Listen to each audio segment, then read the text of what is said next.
Olá! Existe uma espiritualidade de fachada, também chamada de hipocrisia. O cristianismo mesmo tem sido acusado muitas vezes, e eu me refiro aqui ao cristianismo autêntico, muitas vezes acusado de hipocrisia, de uma religião hipócrita. Mas o que é uma religião hipócrita? O que é uma espiritualidade hipócrita? Uma espiritualidade de fachada? A gente tem que admitir que deve existir uma espiritualidade verdadeira que não é de fachada. Bom, a gente vem aqui caminhando com a carta de Paulo aos Romanos e chegamos a um ponto de transição, um ponto importante, aonde Paulo, ele, sem deixar o tema da justificação de lado, ele vai avançando agora para outros temas relacionados à vida cristã, ao desenvolvimento da vida cristã, ou à santificação, em outras palavras. E Paulo não faz isso de maneira brusca, ele vai amarrando os temas de modo que a gente entenda que uma coisa está relacionada com a outra. E é isso que a gente pode ver aqui de fato.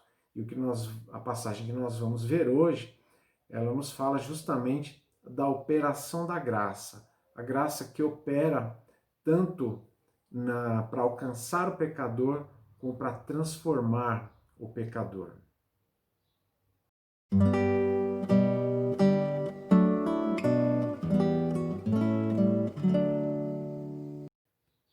Nós vamos, portanto, continuar a nossa leitura no capítulo 5, finalzinho do capítulo 5 aqui, versículos 20 e 21, e continuando até o versículo 2 do capítulo 6, que é justamente onde se encontra essa transição na carta aí. Muito bem. A lei foi introduzida para que a transgressão fosse ressaltada, mas onde aumentou o pecado, transbordou a graça, a fim de que, assim como o pecado reinou na morte, também a graça reine pela justiça para conceder vida eterna, mediante Jesus Cristo, nosso Senhor. Que diremos então? Continuaremos pecando para que a graça aumente? De maneira nenhuma. Nós, os que morremos para o pecado, como podemos continuar vivendo nele? Então, nós vamos ver aqui essas operações fundamentais da graça. A graça que alcança, a graça que transforma o pecador. A graça realmente, ela alcança o pecador, ela opera nesse alcance. Paulo diz que a lei foi introduzida, ela foi uma espécie de acréscimo aí na história humana, na vida humana, no plano de Deus, para que ressaltasse o pecado, sobressaísse o pecado, salientasse o pecado. Veja, Paulo já vinha dizendo nas passagens anteriores sobre a extensão do pecado, como o pecado ele abrange toda a raça humana, como o pecado, inclusive, ele está presente no homem independente da lei. Ele disse, olha, antes da lei, os homens pecaram, os homens morreram antes da lei. Ele tá associando aqui pecado e morte, né? Ele vem fazendo isso o tempo todo aqui. E agora ele diz, olha, a lei ela foi acrescentada para ressaltar o pecado, ou seja, a lei não foi dada para resolver a questão do pecado, para tirar o pecado, para salvar o homem, para libertar o homem. A lei veio para que o pecado ficasse mais saliente, mais visível, o homem se tornasse mais consciente ao ser exposto ali diante dos padrões muito delimitados, né? O preto no branco, né?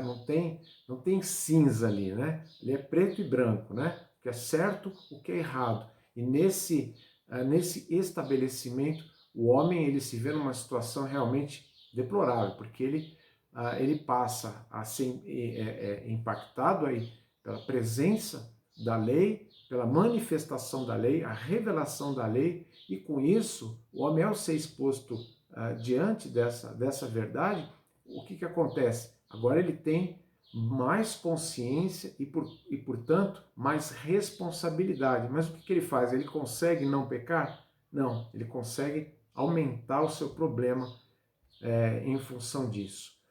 Mas, e Paulo aqui, esses 2 primeiros versículos, que na verdade são os 2 últimos do capítulo 5, Paulo está resumindo, a gente não vai se deter muito aqui em função disso, mas o que ele tá, onde que ele quer chegar, né, com esse resumo, com esse fechamento aí do capítulo 5.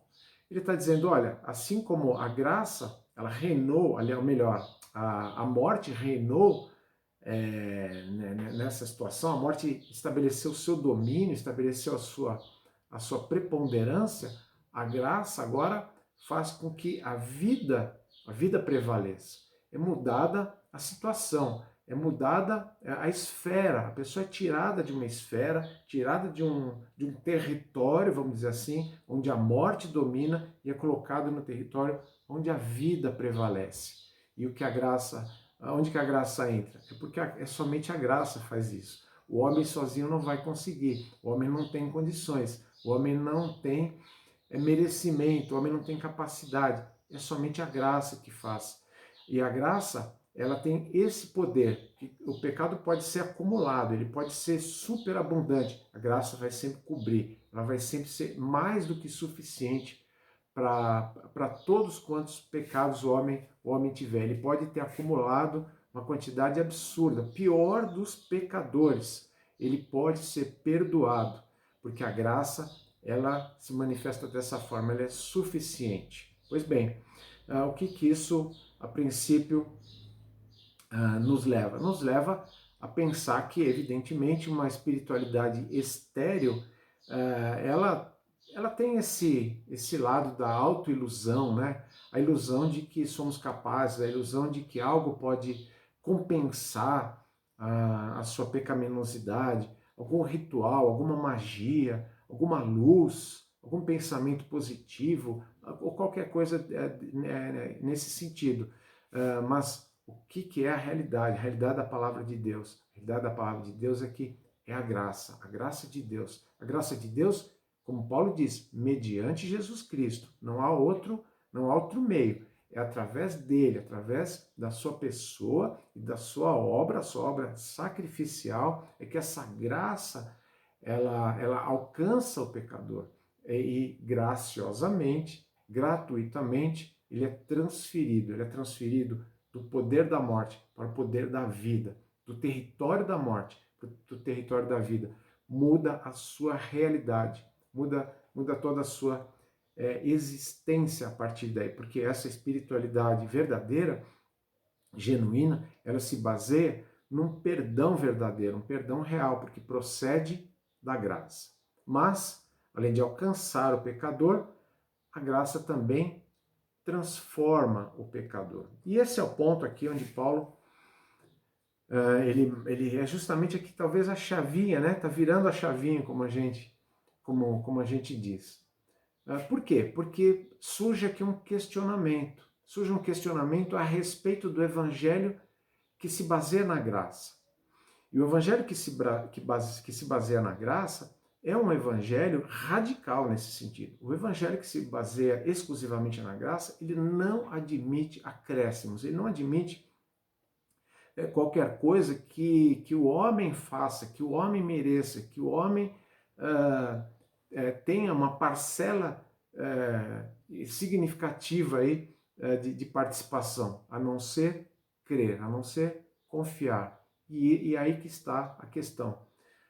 Isso levou lá no passado e tem levado muitos à percepção enganosa de que, na verdade, nada muda na vida da pessoa. O evangelho, visto dessa forma, seria, segundo esse ponto de vista, um evangelho muito barato, muito fácil, onde basta você levantar uma mão ali num determinado culto, numa determinada cerimônia e seguir tua vida normalmente. E as pessoas vão dizer, olha, você levantou a mão ali, você está salvo, a sua vida agora pode ficar sossegada, a sua vida está nas mãos de Deus, você vai caminhar com Ele, etc. E em função disso é que muitas vezes o Evangelho sofre sofre com maus testemunhos, pessoas que na verdade nunca foram verdadeiramente alcançadas. Uma proposta errada, uma proposta libertina, né? De fato, às vezes isso começa com a mensagem já não é exposta da forma correta, mas muitas vezes é a compreensão da mensagem que é rasa, que é falta nesse sentido. E por isso, Paulo foi acusado de ser um propagador de uma mensagem que levava as pessoas a uma vida libertina. Afinal, tinha comunidades cristãs, Corinto é um exemplo disso, onde os cristãos daquela comunidade, eles não se comportavam como deveriam. Parece que a vida deles realmente não tinha, não estava tendo as transformações que se esperava. Por essas tantas coisas, Paulo, que aliás era um ex-fariseu, alguém que conhecia muito bem o sistema legalista, o sistema de relacionar tudo com obediência, relacionar tudo com obras, e ele foi liberto disso, evidentemente, mas ele também passou a ser atacado pelos grupos que viam nele um propagador dessas coisas, quando na verdade ele não era. Os seus companheiros apóstolos, os seus companheiros de ministério sabiam perfeitamente que Paulo pregava o evangelho verdadeiro, o evangelho que salva. E o evangelho que salva é o evangelho da graça, independentemente se ele é compreendido de forma errada e às vezes até distorcido por aqueles que pregam. As interpretações extremistas levaram a isso. Por isso que Paulo faz a pergunta aqui no primeiro versículo do capítulo 6.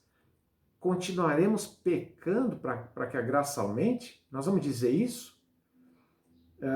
Ou seja, é essa a ideia de que quanto mais a gente pecar, já que a graça é abundante, a graça cobre todas as transgressões, por maiores que sejam, nós vamos continuar pecando para que Deus tenha a oportunidade de ser mais gracioso conosco, né? E a graça seja mais presente na nossa vida. É esse o evangelho que Paulo pregava? Ele diz, de maneira nenhuma. Ele está usando a forma mais enfática possível aqui na língua em que ele escreveu essa carta, né? Está usando uma forma muito determinante aqui, né? Ele está asseverando, ele está dizendo com todas as letras, de hipótese alguma podemos pensar nisso. Isso não tem cabimento, isso não tem lugar no Evangelho. A graça não tem nada a ver com isso.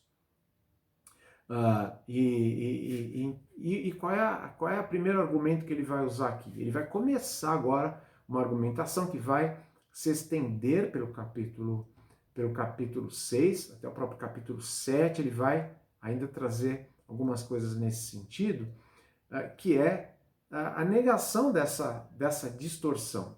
Em primeiro lugar, ele vai dizer, olha, como é que nós, que morremos lá para o pecado, vamos continuar vivendo no pecado? Como é que isso pode ser? Que coerência existe nisso? Em primeiro lugar, é bom a gente dizer que morrer para o pecado não significa estar insensível. Morri, então agora o pecado não me afeta mais, eu não sou tentado, eu sou uma pessoa que não é afetada de modo nenhum, não é atingido, não sofre tentação, eu sou invulnerável, né? Não sou mais vulnerável ao pecado. Não é isso que o versículo está dizendo. O versículo está usando morte aqui no sentido que você tem que entender todo o contexto aqui. Paulo está se referindo à morte aqui como o ambiente de onde você foi tirado, o território de onde você foi tirado. Você morreu para aquilo ali. Aquilo ali não tem mais a ver com a tua realidade. Você agora está numa nova vida. É por isso que a Escritura usa os termos novo homem, nova criatura. Isso não significa nova natureza. A natureza pecaminosa continua, mas existe uma nova realidade, um novo lugar, digamos assim, né, onde este novo homem vive. Embora ele continue sujeito a falhar, o fato é que ele não pertence mais àquela esfera de autoridade, aquele domínio, aquele ambiente. É sobre isso que Paulo está falando.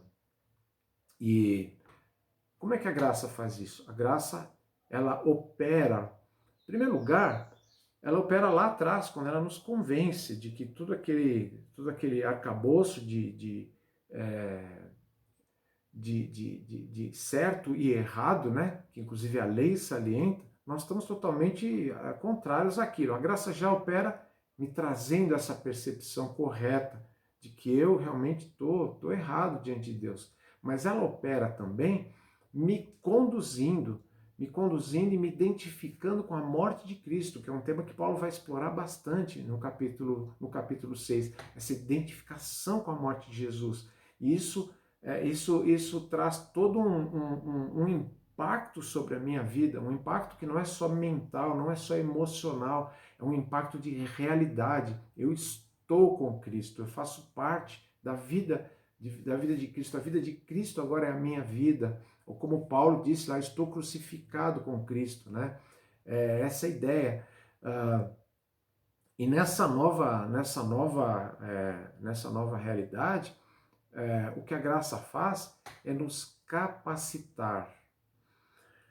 E veja, o Novo Testamento ele é bem claro em mostrar que existe sim a cota de responsabilidade do cristão. O cristão ele deve se esforçar, ele deve lutar para ter uma vida mais próxima de Deus, uma vida mais agradável a Deus, mas jamais ele deve fazer isso supondo que ele pode conquistar algo na sua capacidade, nas suas forças. É sempre na dependência de Deus, na dependência de que Deus seja gracioso, essa graça que nos conduz e que nos faz crescer, que nos faz progredir. Quando nós desconsideramos a graça, a tendência é vincular salvação e obediência. Fazer o vínculo. Salvação igual obediência. É por isso que muitas pessoas pregam que tem que se fazer isso e se fazer aquilo. Até dentro do cristianismo, muitas vezes, há um certo condicionamento. Não, você para ser um verdadeiro cristão, para ser uma pessoa verdadeiramente salva, você vai ter que fazer tais e tais coisas. E vai ter que deixar de fazer tais e tais coisas. Esse é o problema. O outro problema é você dizer para as pessoas, olha, você não vai ter que mudar nada na sua vida, você não tem que fazer absolutamente nada, você pode continuar fazendo exatamente tudo do jeito como você quer. Só que nenhuma coisa nem outra são verdadeiras. Por quê? Porque discordam da operação da graça, discordam daquilo que as Escrituras mostram, que é transformação operada por Deus, mas salvação também operada por Deus, que independe de transformação. A transformação vem depois, a transformação vem com o processo. A gente sabe que na história do cristianismo também se introduziu aí o conceito de graça infundida, né? A graça que Deus vai infundindo para que as pessoas se tornem habilitadas a então serem obedientes, e com a sua obediência, depois de muito e muito esforço, elas, quem sabe, alcancem a salvação. Isso não é graça. A graça de Deus, ela é dada de forma a mover a pessoa depois que ela já foi alcançada, ela é alcançada e depois ela é transformada. Há o que mudar, e Deus vai colocar isso no coração da pessoa. E Deus vai capacitar, e Deus vai mover. E tudo vai acontecer de dentro para fora. Deus operando. Não é uma capacitação que eu vou buscar lá no meu eu interior, não é isso. Mas é o que Deus promove lá dentro. Queria propor algumas questões aqui. Em primeiro lugar, avalie a sua espiritualidade. No sentido, se ela é uma espiritualidade que contempla o pecado sem ilusões. Não alimenta ilusões a respeito de si mesmo, de quem você é, de quem você deixa de ser. A sua espiritualidade ela está livre dessa autoilusão, está livre de sugestões daqueles que dizem, fora da Bíblia, querem dizer para você que você é isso, você é aquilo, o ser humano é isso, o ser humano é aquilo. Você tem se livrado desses conceitos, os conceitos que procuram, principalmente em certas épocas do ano aí, né? A gente está aqui numa época muito favorável, né, para injetar otimismo nas pessoas, né? E parece que o evangelho às vezes vai numa direção contrária. Não, mas que más notícias. Não, não são más notícias, são as melhores notícias. As notícias de que pode haver algo verdadeiro, mas sem ilusões. As ilusões não contribuem para nada. Assim como a liberdade. A liberdade que muitas vezes é pregada é uma liberdade que não é verdadeira. É uma liberdade que propõe você fazer o que quer, você ser, na verdade, um escravo dos seus desejos, das suas vontades. Isso não é liberdade. A liberdade é você saber o que é bom, o que é certo, o que é errado. A verdadeira liberdade não é negar o absoluto, né? O relativismo hoje propõe isso, né? Não tem absoluto, não tem certo e errado, não tem uma autoridade acima de todas as outras, não tem uma verdade que se sobreponha acima de tudo e de todos. Fuja dos chamados donos da verdade. Não tem, de fato, não tem donos da verdade, mas Deus é o dono da verdade, a palavra é dona da verdade e ela diz claramente para você o que é bom, o que é certo. E isso é liberdade, é você fazer o que é bom, o que no final vai resultar até em benefício. Assim, você viver uma espiritualidade legítima, não ilusória, e uma liberdade legítima. Você que já foi alcançado, e certamente você está em processo de transformação pela graça, é importante que você reconheça de onde Deus tirou você, para que você sempre seja grato e você saiba que o processo em que você está não é um processo que depende de você. Depende, claro, de você. É claro que tem aí a exortação de Deus para você fazer o que deve ser feito, mas os resultados, a capacitação, o poder de tudo isso está na graça de Deus, está em Deus, está nele, está em Jesus Cristo, está no Espírito Santo. É isso que vai transformar você e não a dependência aí. Muitas vezes as pessoas se colocam na dependência de autores, de livros, de mestres, até instituições e tal, e não é nada disso que vai trazer o crescimento espiritual, e sim o relacionamento pessoal com Cristo. O relacionamento, sim, com os irmãos, congregando e tudo mais, mas de forma saudável, sem apegos que extrapolem aquilo que é da palavra de Deus. Use a sua liberdade sem desconsiderar a graça, o que seria legalismo. Use a sua liberdade sabendo que você não tem que fazer determinadas coisas só para ganhar pontos com Deus, ou com medo de que a sua salvação esteja em jogo, porque a sua salvação não está em jogo. E não pregue isso para ninguém. Não pregue um evangelho que condiciona a salvação a obras de qualquer espécie. A salvação tem que ser através única e exclusivamente da fé em Jesus Cristo. Esse ponto é que a gente vem batendo, que é nesse ponto que Paulo bate, ele tem que ser sempre destacado.